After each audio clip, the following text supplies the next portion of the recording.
Hey everybody, it's Jewelchic Daily Happiness.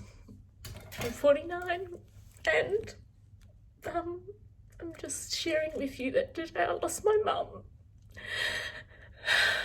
and it was very special to be there with her. And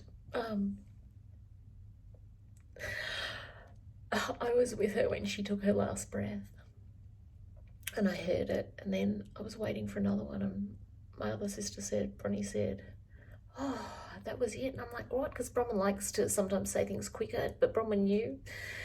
And it was beautiful to be with her. And my other sister was on the phone with us, and so she was aware of it all going on too. We were all together and Mum could hear all our voices. And when Mum passed, Bronwyn and I had bought some roses in from our garden, and so you can tell I'm kind of lost for words. It happened at 8:10 at sunset, so it's only just happened. It's 9:20. So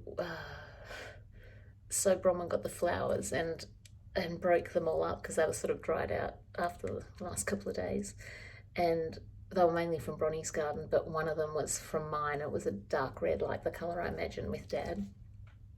And we put them all around her, and she looked beautiful, and all her lines, not that she had many lines, but all her lines around her face completely went, and it was miraculous. It was like she just had no lines, and she was beautiful and peaceful. And Mum's been in pain for quite a few years because she had scoliosis and osteoporosis, and she was always telling us how much pain she was in. And it was a big effort for her to get to Maxie's wedding, but she did. And the last family wedding, I held a camera up for her so she could watch our nephew Alex get married, and she loved watching it that way.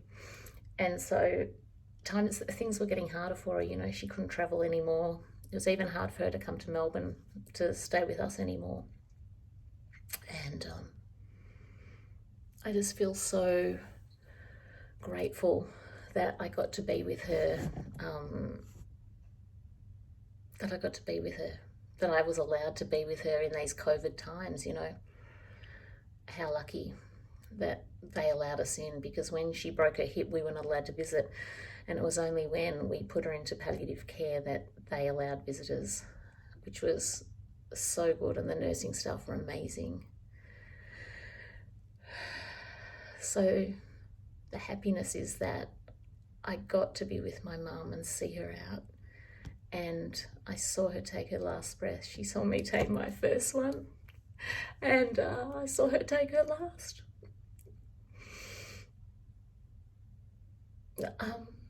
Thank you everybody who's sent me beautiful messages, and Bronwyn and I really loved reading your beautiful messages with the video that we made yesterday.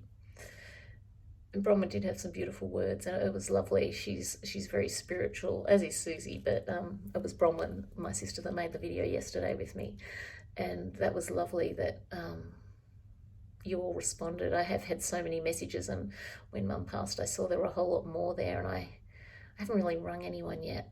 I don't really feel like I can do this, but I don't know. I'm just being quiet. You can tell I'm being quiet, can't you? Thank you, everybody. I'm happy that I had such a beautiful mother and I have a beautiful father. I'm happy that I got to be there for Mum. If you ever get the chance to do that, be there. Don't go home. Be there.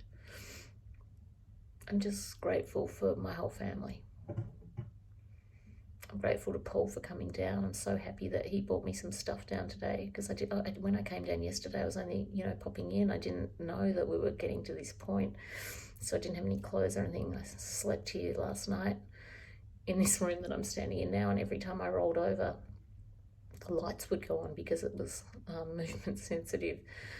So Bronnie and I didn't get a lot of sleep last night, but we did sleep. And I'm so grateful for the experience that I could be with Mum. Thanks, everyone.